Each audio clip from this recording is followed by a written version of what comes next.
Thank you. Good morning, everyone. My name is Mark Katz. I'm chairman of Arent Fox. I want to welcome and thank everybody for attending today's National Poverty Summit. We've had the privilege of representing Catholic Charities USA for many years in their vital work, and we're really pleased to have the opportunity to open our offices to facilitate what I know will be an important conversation today on poverty and hunger in the United States, bringing together organizations that serve 80 million Americans annually. Before I turn the podium over to Reverend Snyder, I wanted to also mention that today's event gave me the personal satisfaction of having the last word at our dinner conversation last night. Like many of you, we had one of those epic conversations about why poverty and hunger are such vexing problems in the United States. And in the way that only a teenage daughter can speak to her father, my daughter said, "And so, Dad, what are you personally doing to solve the problem of poverty and hunger in the United States?" And I was able to give an answer for the first time in many years that did not result in further eye-rolling or debate. And I said, well, it just so happens we're hosting a national summit today at Arent Fox. So I did get the last word, and I want to thank you all for giving me that opportunity.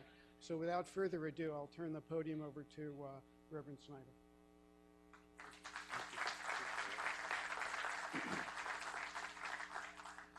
Good morning, everyone, and welcome.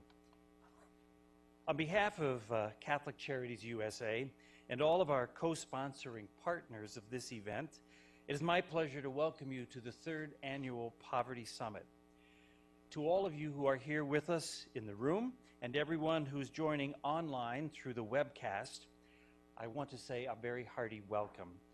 I truly believe that this day will inspire and educate us in our work to end poverty in local communities across America and to build momentum for holistic change of our nation's anti-poverty system.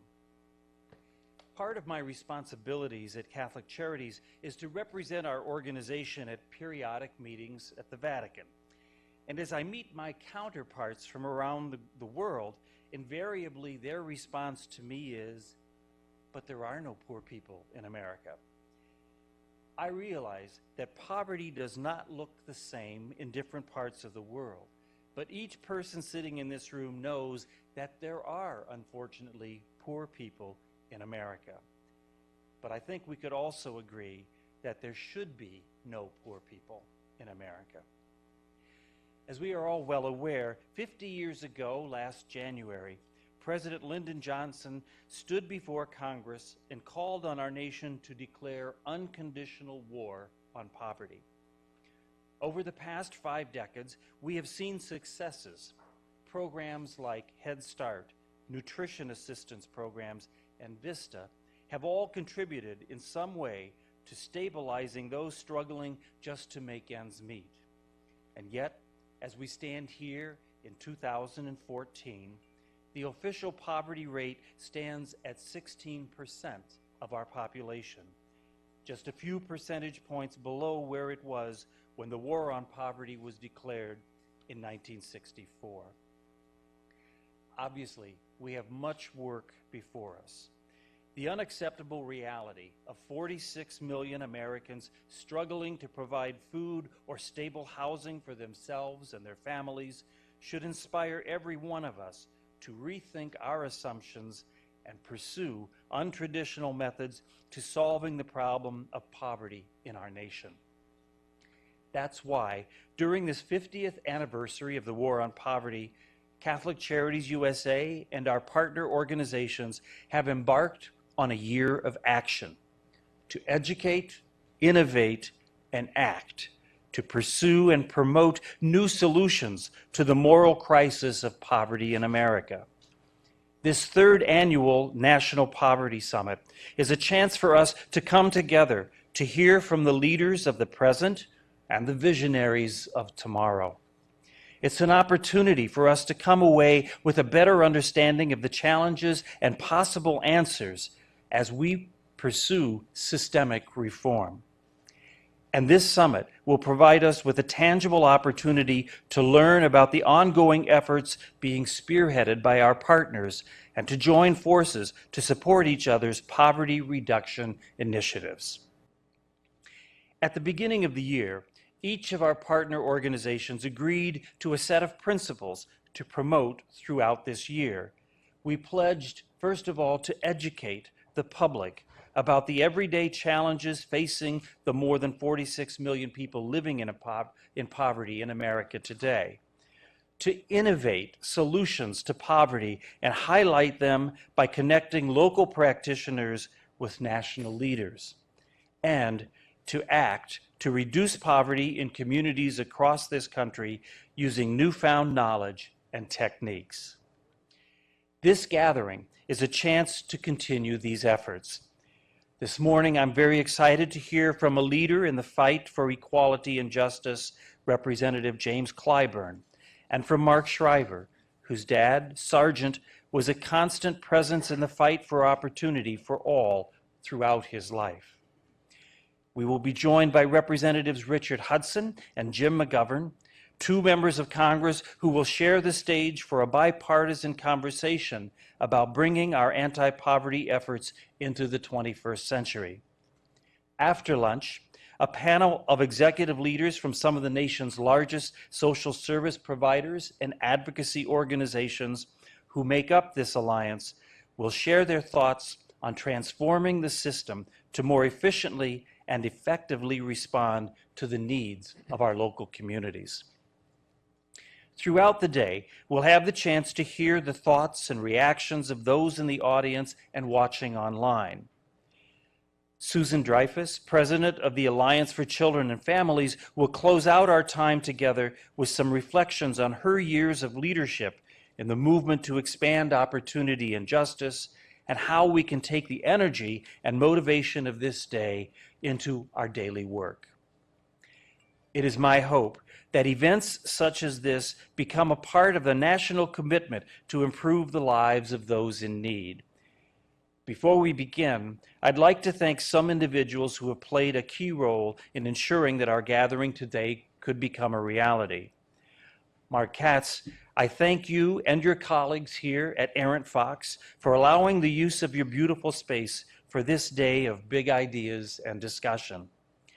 Michael Gerson, Mark Shriver, Gloria Johnson-Cusick, Tracy Waring, I thank all of you for your continued support and partnership, and we look forward to hearing from you as you guide our discussions throughout the day. And to all of our partners, many of whose CEOs are here with us today, thank you for standing together during this monumental year and for taking the time out of your busy schedules to be here. We want to also recognize several other organizations who are committed to working with us on these efforts, including the Ladies of Charity and the American Public Human Services Association. At this time, I would like to acknowledge Melissa Rogers, the head of the Office of Faith-Based and Neighborhood Partnerships at the White House, and thank her for being with us today. Melissa and I served on the first committee appointed by President Obama, and now she leads the great efforts of that office. So Melissa, would you please offer us some thoughts as we begin our day together?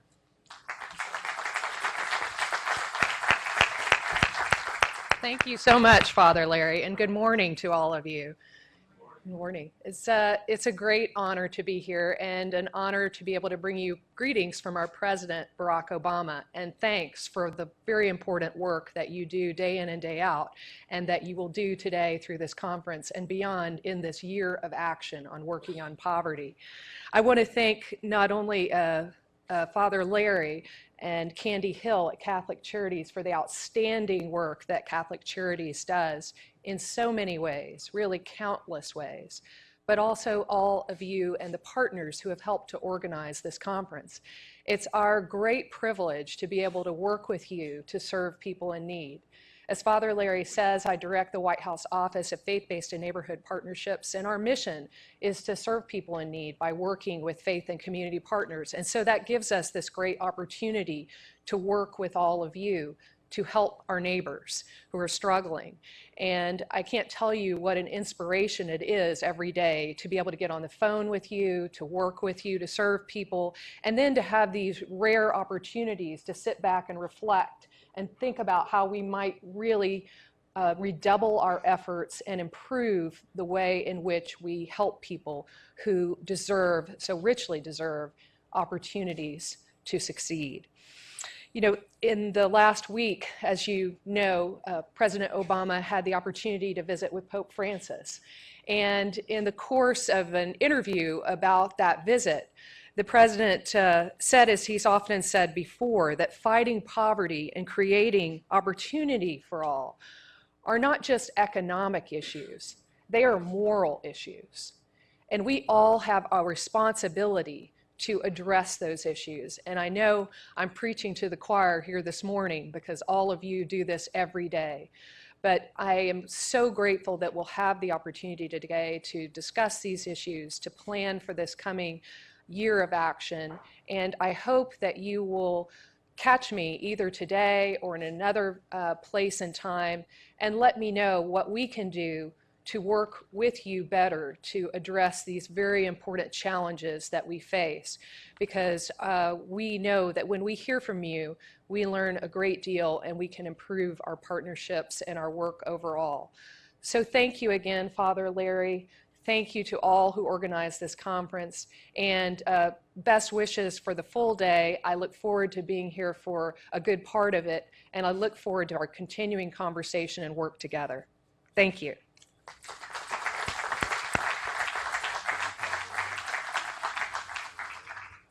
Thank you, Melissa, for your comments and also for all that you do to facilitate the work of nonprofits throughout this country. Without further ado, I think we're waiting actually for Representative James Clyburn. But until he gets here, I'm going to invite Mark Shriver to come forward, and he can begin the conversation. Is conversation with just you and me? With Can we ad-lib here, Father? we can add it. I have heard Mark speak many times, and I have a feeling that he could keep us all entertained for quite a while. I can tell jokes about you. We gotta wait.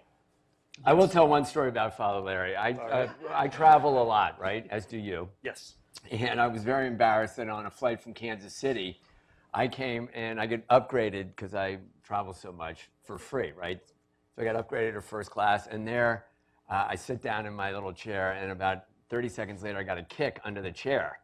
And I turn around, and there's Father Larry and Coach. And I said, "Oh my God, I'm such a guilt-ridden Catholic. Would you like to sit in my seat?" He said, "Absolutely not. I'm just back here praying. You enjoy all the comforts of first class."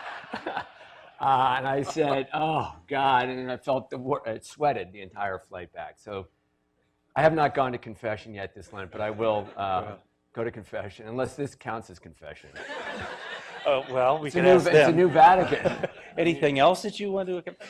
Actually, I remember that flight. I got grumpy at my kids last night. Oh, well, we But that's better probably more than stop anybody there. needs to know. But I do remember that flight, and just to show you how generous Mark was, that when in first class they get the little basket of goodies and stuff that gets passed around, that he took extra and he passed it back to me. I remember your generosity, Thank Mark. you. It's the loaves and the fishes there. I just break it and give it to you. That was probably sacrilegious, but I apologize. I'm happy to. Do you want me to keep telling jokes about you, or? Not about me, no. Well, you know, when I came in, there were people in the way back up in the back right. Are those Catholic Charity directors back there? Some of them, yes, they They were are. very ill-behaved, Father. They got very sassy with me. It was quite interesting. Does that? I mean, do you want me to say a little bit about what I was going to say about Congressman Clyburn? Well, I think maybe we'll wait for him for that, but I'm just wondering if a good use of this time might be that your father was so instrumental during that period of when the War on Poverty was launched that I think people would love to hear. If you got some comments that could give us some insights into that. Well, I think the first thing that I would say is, as I called Father Larry and when he asked me to come here, was I wasn't even alive when the War on Poverty was declared. I was born in February of '64, and it was declared in January of '64. And one of the stories I wrote about in this book that I wrote about Dad, which was really a journey about trying to figure out how a guy could create the war on poverty from nothing for President Johnson, create the Peace Corps out of nothing for President Kennedy, then do Special Olympics with my mom all across the world, and do it with such joy. So that's why I wrote the book, to figure out how to get more joy into my life, how to figure out how to have a relationship, which he had, with God on a daily basis, went to Mass every day. And he balanced those competing demands of work, faith, his commitment to my mom and to my sibs and I, and do it with such joy.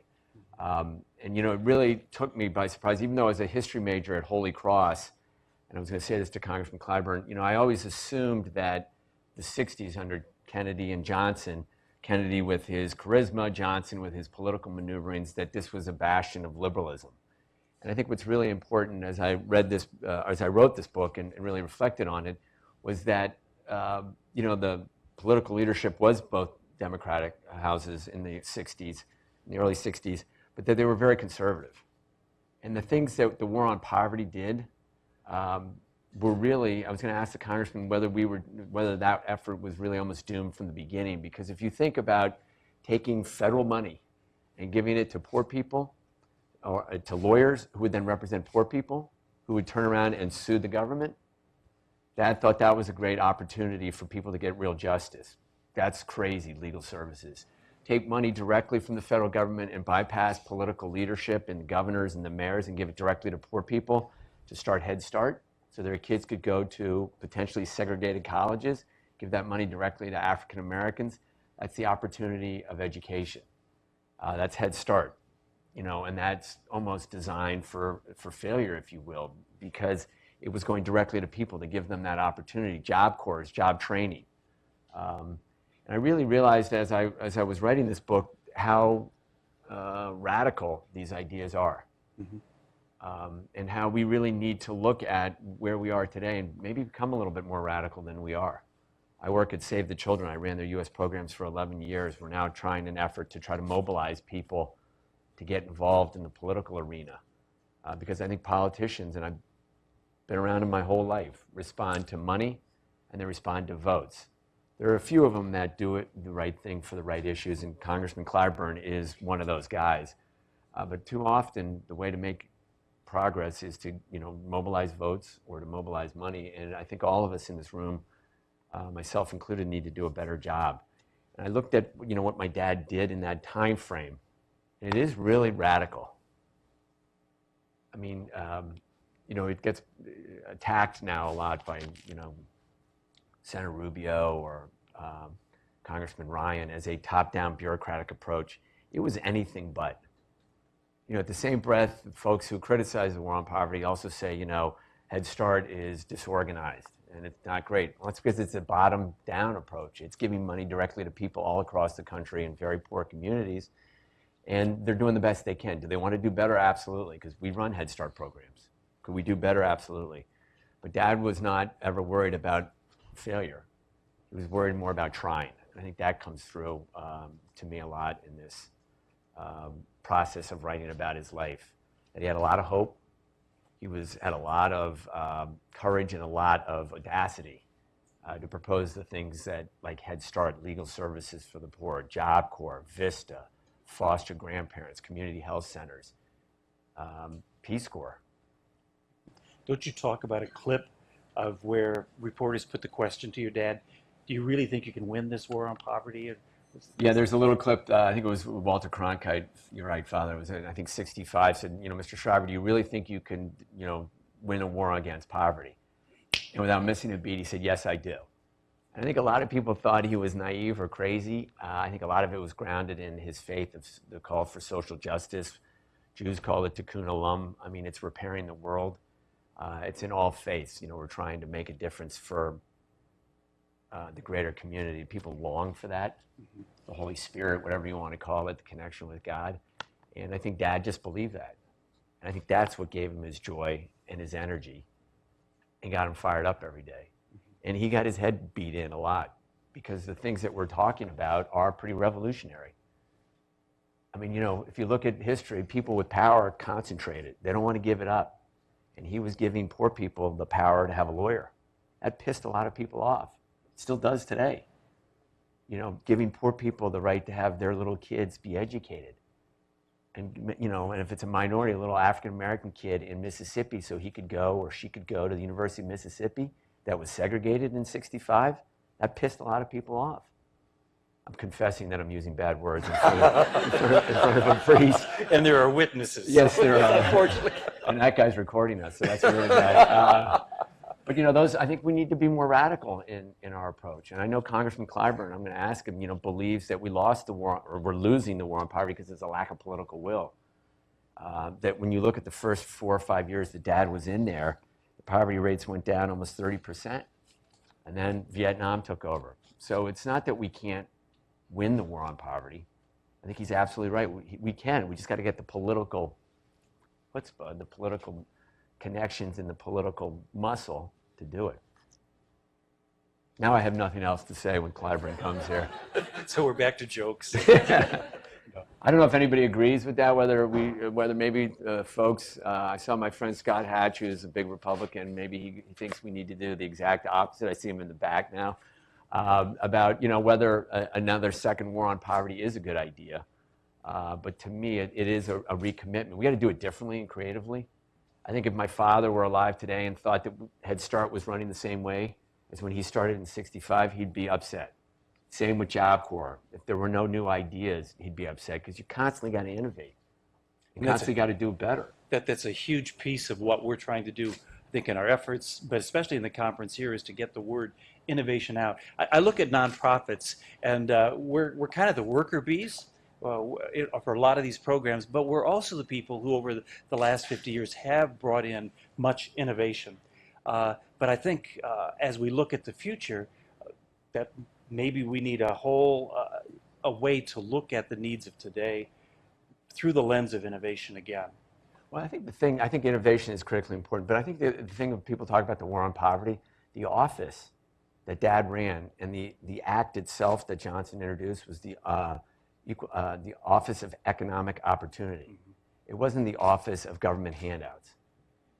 And, you know, my father was born as a small government guy in Maryland. You know, worked for, you know, and was raised in that political tradition. It was not the Office of Economic Handouts. It wasn't the Office of Dependency. It was the Office of Economic Opportunity. I think that gets overlooked a lot. You know, people, which is right, is that this country is a land of opportunity. And I think Republicans and Democrats that are good on this issue talk about it as being an opportunity nation, and that's exactly what he was. Head Start's education opportunity. Job Corps is employment opportunity. Mm-hmm. Legal services is legal opportunity. But it often gets, you know, lumped in with these economic transfer arguments. And if it's just an argument of taxing the rich and giving it to the poor, it's a loser. I think that's a loser argument. I think we ought to invest in areas that provide opportunity, and those are examples of it. I'm told, I think Representative Clyburn is on his way in, but so I'm just wondering, does anybody actually have a question for Mark while we have a couple of minutes here? Do you think that the new Head Start, like we were starting it today, would it require that kind of charismatic personality that your father had in order to lead it? Does Head Start or some entity like that need a charismatic leader? I think leadership is really important. But I think if we're going to sit around and wait for Sargent Shriver, Bobby Kennedy, Jack Kennedy, Lyndon Johnson, Martin Luther King, I think we're fooling ourselves. I mean, I think there's a lot of talent in this room. And the groups that you represent and the folks that you have are a profoundly important constituency. But how you mobilize them and get them off their butts and involved, this room should be packed. You know, that's really on all of us, I think. And I think, you know, Congressman Clyburn's fantastic, but we need, you know, all of the folks in here to be the army that supports those guys. And the effort, if you look at the political leadership in the 60s, was conservative, was opposed to civil rights. And what got them mobilized was a lot of it was unions. It was a lot around the civil rights movement.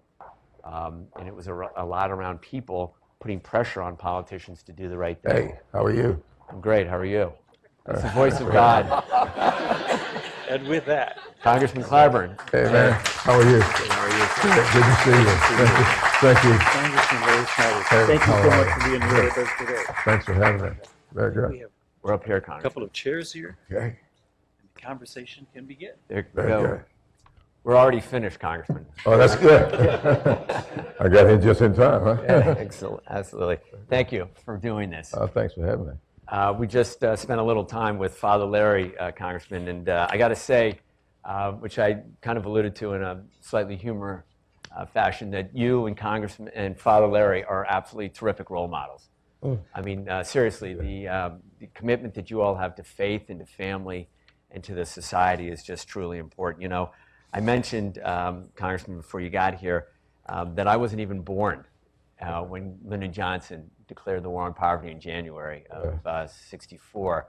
So it's a little awkward for me to be asking you these questions since I'm a huge admirer of yours. But, you know, we talked a little bit just before you got here about the political era and about the fact that Congress was run by in both houses by the Democrats, but that it was Southern conservative Democrats that were doing that. Sure. I think everyone, and I'll come to that and just say, I think everyone has the congressman's bio, but I just want to read my favorite line in it, if I could, about how you were born in Summer, South Carolina.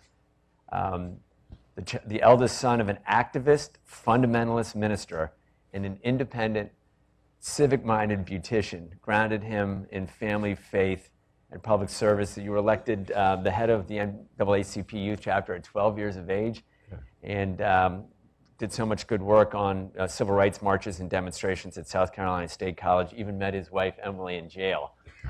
So, you know, a lot of people... Works. 53 years come June 24th. How many? 53. Wow, that's fantastic. Thank you.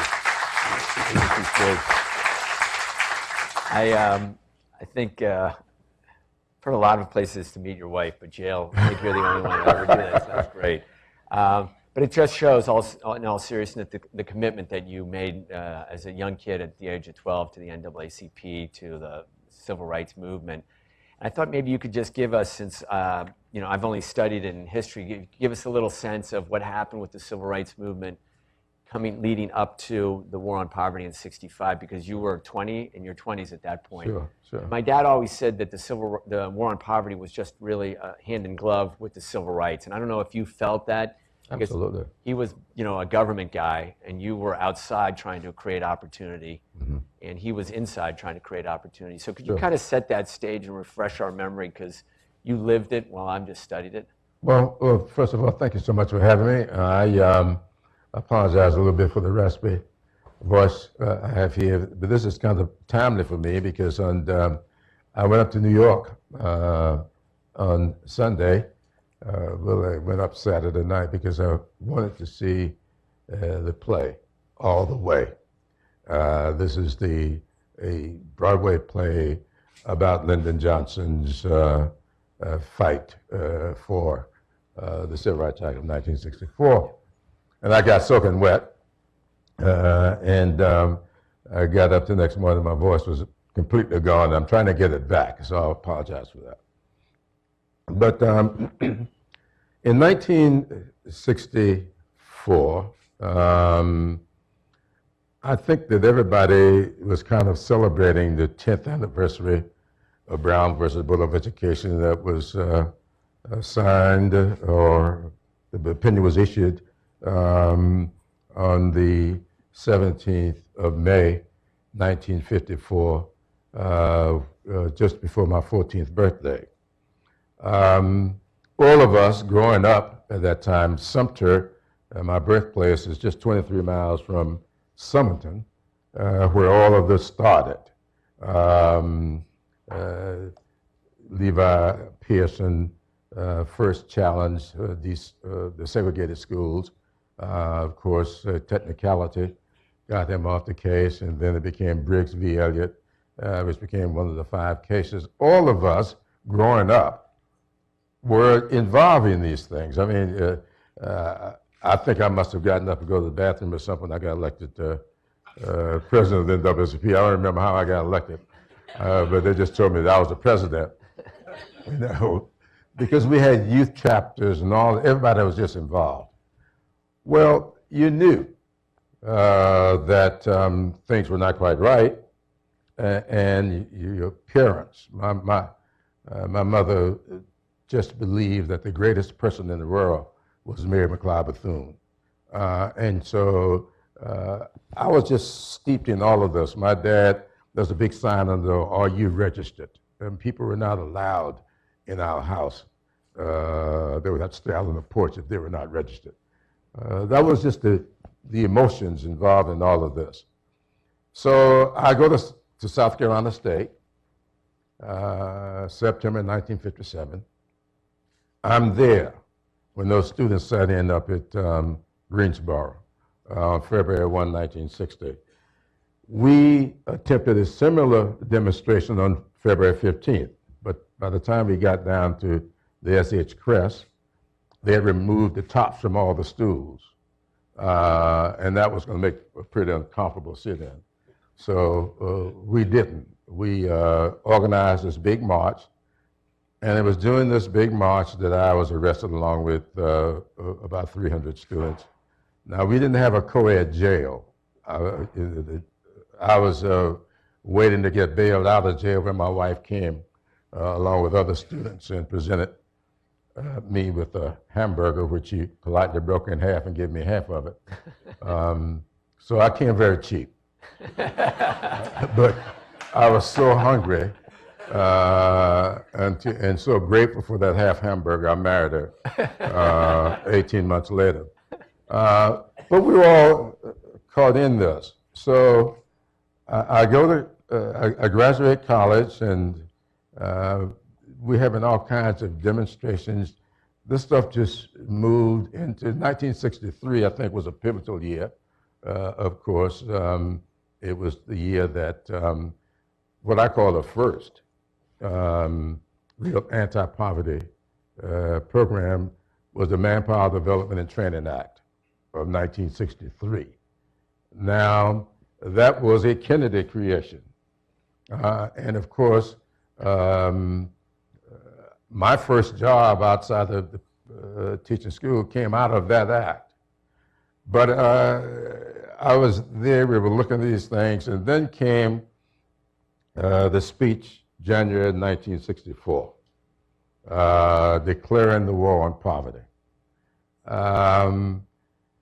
A lot of people tend to separate what was going on with the community action programs and other creations there, but I always view the war on poverty as being one segment of this building of a great society. And the 1964 Civil Rights Act, coming in 6 months after that speech, to me it was all part of the war on poverty, because the outlawing of discrimination in employment and that kind of stuff, although it was limited to the private sector at that time, all that was about people like me no longer having to catch the chicken bone special as soon as the school was over. 82% of my class from South Carolina State left the state. They didn't leave because they wanted to, they left because they could not find employment. And so in the South. And so they came here to Washington, to Philadelphia, to New York, going north to get work. So all of this was a part of fighting poverty. So when the bill was passed, it created, I think, not just programs, but it created opportunities. I became, in later years, the executive director of the South Carolina Commission for Farm Workers. It was created, it was Title 3B of that so-called war on poverty, dealing with migrants and seasonal farm workers. It was just a frontal attack on what ailed so much of the South. So I believe that if you were to measure the accomplishments and who was in fact a real change agent, I would have to say that that Lyndon Johnson, for whatever reason, I thought, by the way, if you have not seen that play, you ought to see it. It's about 85% accurate. It took some license, from 15 to 20% of the time, but having been there, walking through all of this, we just felt that this was it.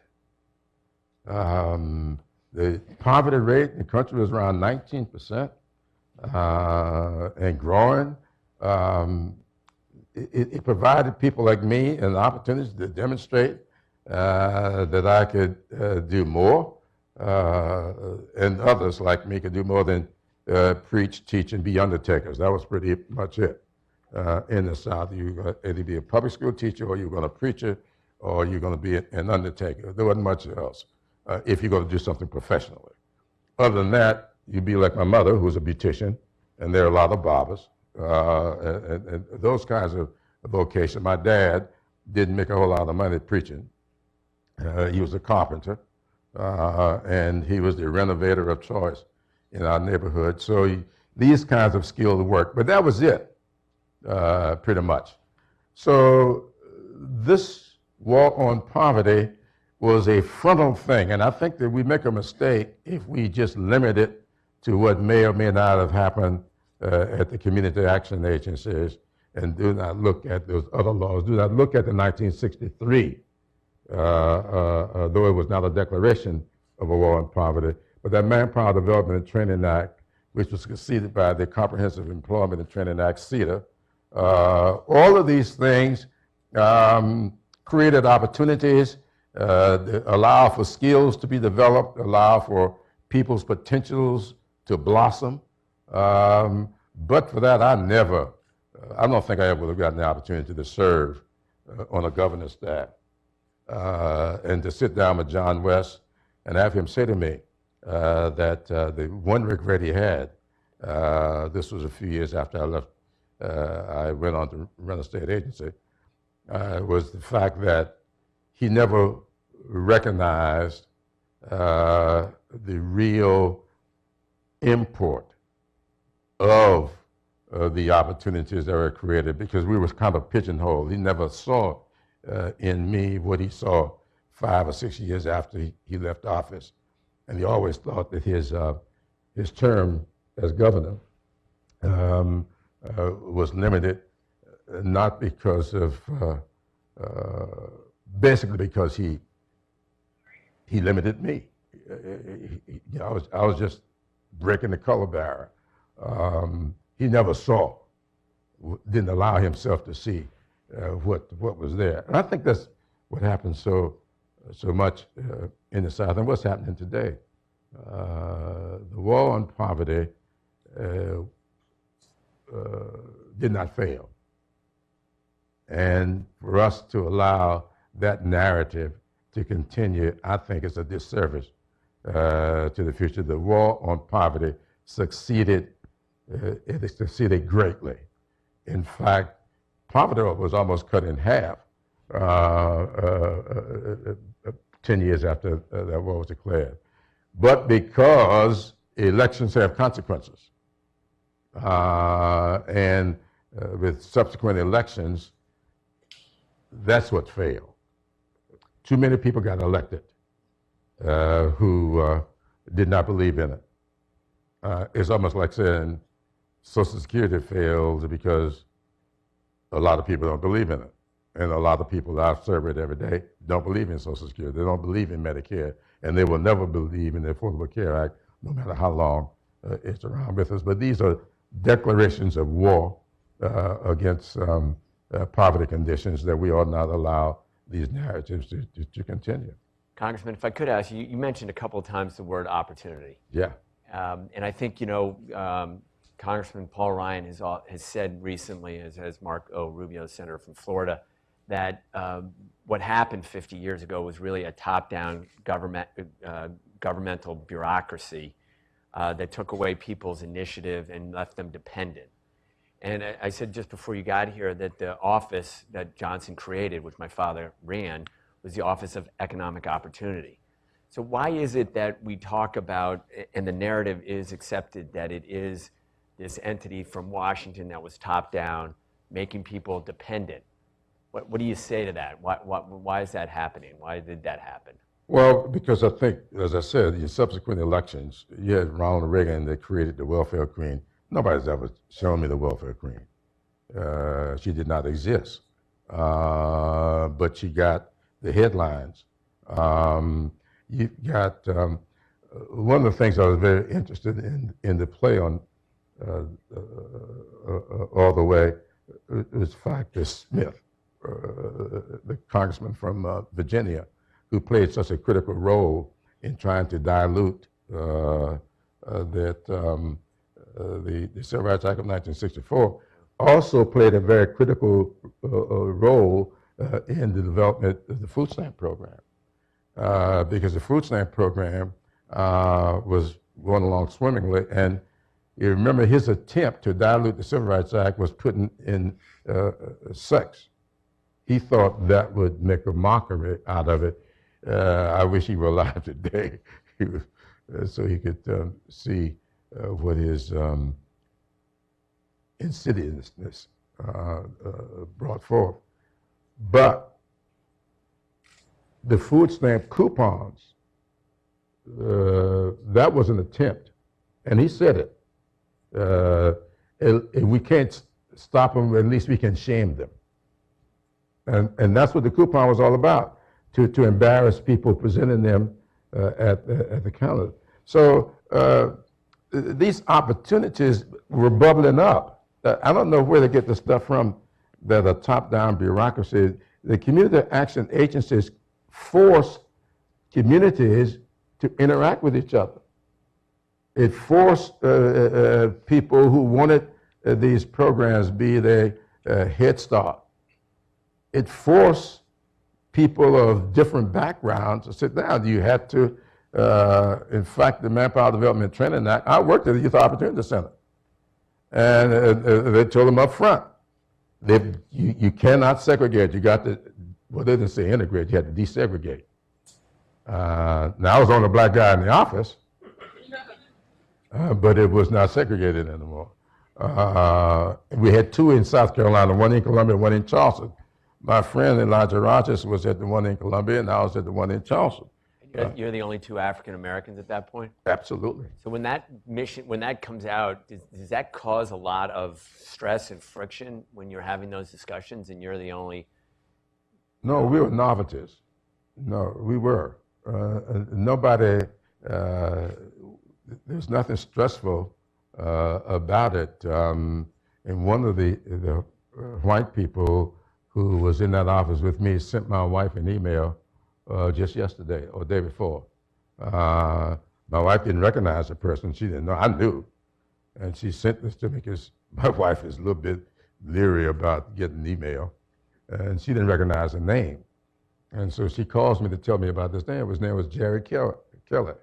I met him for the first time, and he said to me later on, I was just the first black guy who he ever shook hands with. But to this day, this was 1965. But to this day, the moment I announced for office, he's one of the first people I hear from. So I don't think that there was the friction that people say. We didn't have the internet. We didn't have people tweeting all day and saying nasty things about people. So people who had these thoughts didn't have good ways to communicate them. And so they had to pretty much live with their thoughts. Today, it is everywhere, and people can do it anonymously, and they do and say things that cause things to happen. So we didn't have this kind of friction back then. The people who didn't like what was going on, they were pretty quiet about it. Not today. So that's the problem, I think, is that what is so good in so many ways is very, very bad in a lot of ways. Mm-hmm. You know, I just want to read this quote, Congressman. My father said, it said, if public relations means putting your best foot forward, then the war on poverty is the precise opposite. We are constantly revealing this nation's worst foot.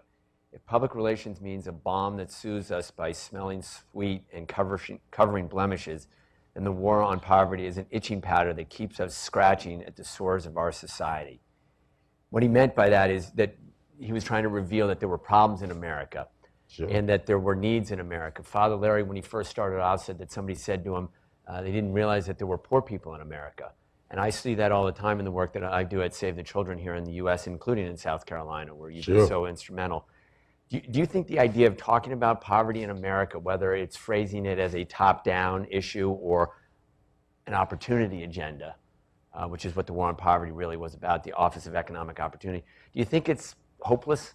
I mean, do people in America really want to talk about this stuff, or do they just, is it really an itching powder that keeps scratching at the sores of our society, and therefore people don't want to see those sores? They don't want to be, see those blemishes, and we're never going to get the political might and the dollars to try to address this? I mean, is it hopeless? Absolutely not. Look, if there's anything to be learned from the fundamentalism of Christianity, it is that this is probably the most honorable thing we could do. I mean, I see my former faith-based person here in the audience, Acacia. She and I, in fact, she sent me something the other day that I wrote some time ago, and I totally sound more like her than me.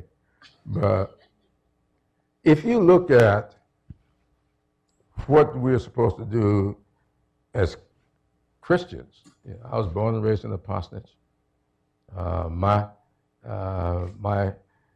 upbringing, I know a lot of people deal with Matthew 25, deal mostly with the 45th verse. I don't.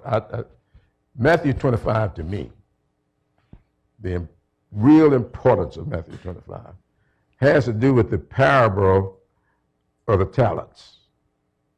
I mean, that's what drives me.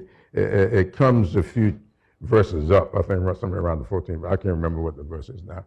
I don't have to make my living doing that, Father. But it's about us using our talents and being judged by how we use those talents, and being really penalized or punished, if you please, if you fail to use them. So I don't see this as, what I think the problem is people who have such talent who seem not to want to use them for whatever reason. Some of them are afraid to stick their necks out. My favorite animal is the turtle. Really, if you come to my office, you see turtles everywhere. You come to my home, turtles are everywhere. I used to have live turtles until my wife made me stop bringing them home. Because when we started having children, I think she told me they had some kind of disease that she didn't want me to bring them home. I think she was afraid of the turtles, but because slow and steady is my motto in life. And I believe that if we learn anything from Christianity, it is when James wrote his epistle. And James was confronted with the disagreements among the believers as to what was required of them. And James sat down to write what he thought was required. And those of you who've done the studying more than I've done, you know that the time that the epistle was written, around 44 AD, that this was great debate taking place. And James, to me, summarizes in the second chapter. He says, when your brother or sister come to you hungry and naked, it's not enough to tell them to go in faith. You feed them, you clothe them, because faith without works is dead. That's what it is to me. And so I don't understand these people I serve with every day who tend to find all kinds of reasons as to why something should not be done when they're right in the thing that they profess. It's where we ought to be focusing our attention. So how can hungry people needing food stamps not be our way of having a collective approach to solving a problem. How could it be that we would deny people when it is fundamental to our being that we are to be about the business of taking care of people who cannot take care of themselves? The least of these, if I might revert to 25, 45 of method, is what we're supposed to be all about.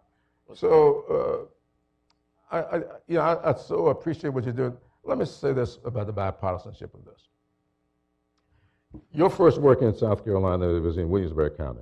The first I worked with you in Williamsburg County, which at the time was one of the poorest counties in the country, still in my district. The first time I ever focused on Williamsburg County in my life, having just gone to King Street with my dad or something, but the first time I ever focused on Williamsburg County as it relates to the economy was because of George Romney.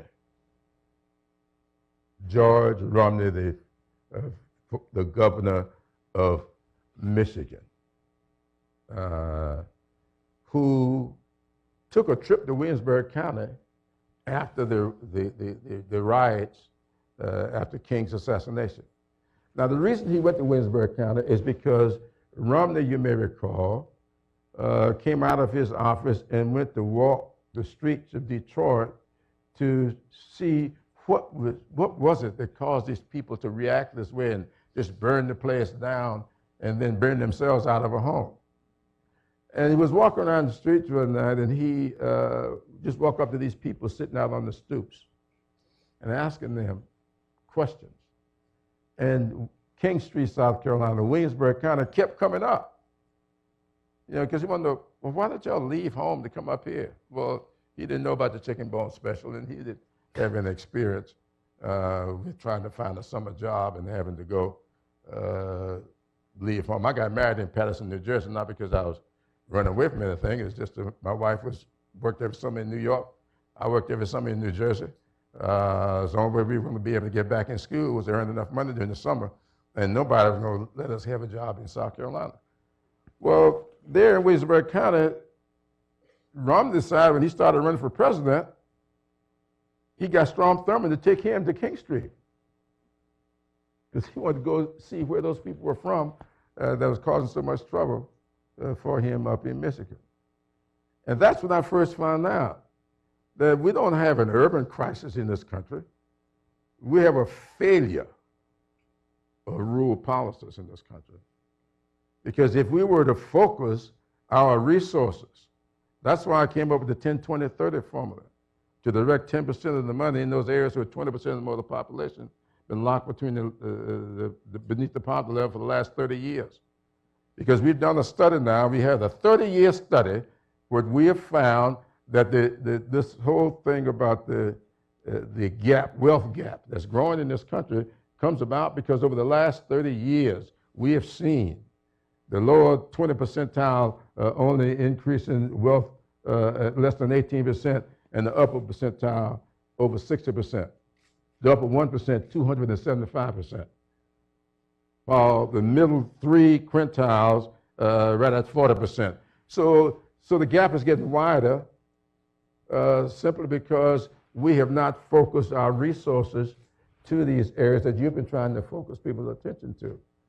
And if we were to do that, you wouldn't have everybody leaving Williamsburg County going to Michigan looking for a job. We would create, now these jobs are coming south, BMW, that. We got Boeing, all of that stuff. But then nobody's trained. Nobody's trained. We don't have Manpower Development Training Act anymore. We don't have CETA anymore. We don't have these programs that actually train people. And so you see the educational level dropping. So we stay at war with ourselves in this country because we just cannot ever seem to stand success. Let me ask you one last question because I know we've got to wrap up, Congressman. You know, George Romney, actually, when I got out of college and started a program for juvenile delinquents, he was great friends with my dad, and he came down and looked at our program. He was the honorary chair, I think, of Job Corps. Mrs. Reagan was the honorary chair of foster grandparents. Absolutely. President Bush did so much work on Special Olympics, the first and second President Bush. So what would you tell us today what do we got to do to kind of rekindle some of that bipartisanship? What do we do to move forward rather than, you know, sit around and complain about it, or to, you know, grind our hands and say nothing's ever going to change? What are there one or two or three things you can quickly tell us that all the folks in here, myself included, should do? Well, is it a political issue? Is it? Yes, it is. Okay, so then what do we do? Well, I think that we have to get people to realize that if you're talking about poverty, the moment you even mention the term today, people race to race. When I start talking about poverty, I'm talking about those 484 counties in the United States of America that are called persistently poor counties. Now, where are they? If you go to New Mexico or to Arizona, they are Latinos. If you go to South Dakota, Alaska, they're Native Americans. If you go to Kentucky, West Virginia, they're white. In fact, my friend, and I do call him my friend because Hal Rogers and I are pretty good friends. You wouldn't know it by the way we vote, but we're pretty good buddies. His district, he has 24 counties in his district. 22 of them are in this category. And all of them are white. When I went to Kentucky with President Clinton, when we started his New Markets Initiative, we went to Kentucky. We went to a place that had a big rally in Kentucky. There were thousands of people there. I was the only black person in the crowd. Only one. So this is not about race. This is about directing our resources where the needs are. And if you direct those resources in the poor, poverty-stricken counties of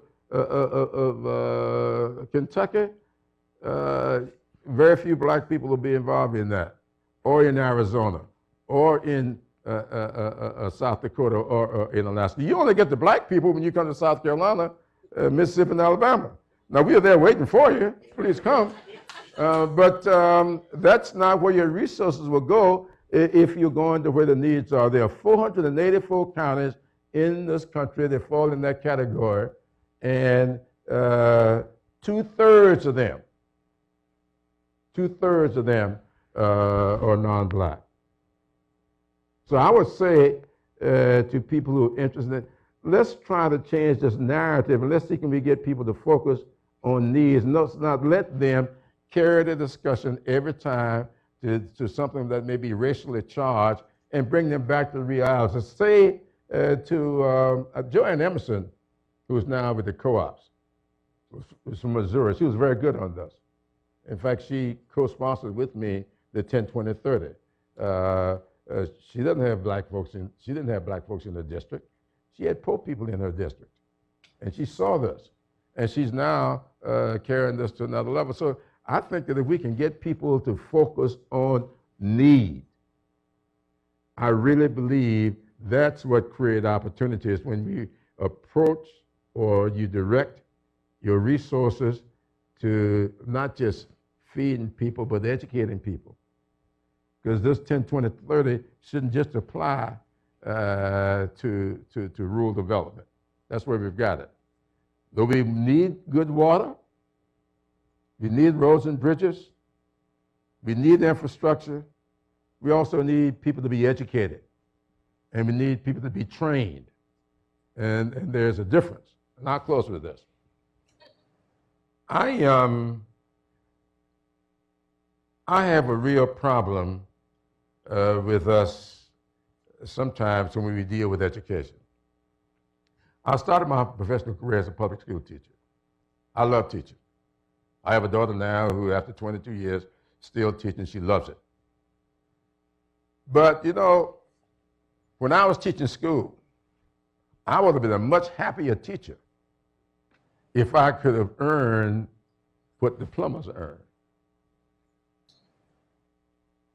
The guy that put the plumbing in the first house I built made twice the money I was making.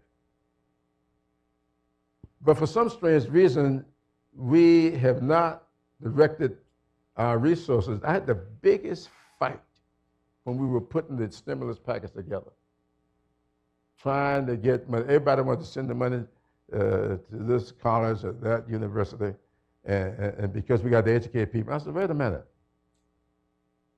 You know, if my car breaks down, I don't need a lawyer. I need an automobile mechanic. If I turn on my water faucet and no water comes out, I don't need a doctor. I need a plumber, and that's going to be the most important person in my life is going to be the plumber. So what we have to really begin to focus on is doctors need plumbers, plumbers need lawyers, lawyers need automobile mechanics. We all need each other. And we have to start saying to these people who are interested in being electricians and landscapers and plumbers, we need to start focusing as much attention on them as we do on everybody else. I wish I had some training in landscaping. My flowers just die every time I touch them. But for some reason, either we do it at the liberal arts level or we don't do it. And that's what happened to MDTA, Manpower Development and Training Act. That's what happened to Comprehensive Employment and Training Act. We took all the money from them and put all the money in Pell Grants and other kinds of stuff, and we have created a gap. There's a bunch of educating going on up here and a bunch of consumption going on down here, and the middle class, the middle income, has gotten weaker and weaker and weaker, and that's a problem for us. So I would say to you, if you really want to do something about this, let's start focusing attention on these where the gaps have developed over the last 30 years, because these gaps didn't develop by accident. Some people directed the resources to the top. Thank you very much. Appreciate it, Congressman Clyburn. Thank you. Thank you very much. Thank you. It's always a pleasure to see you.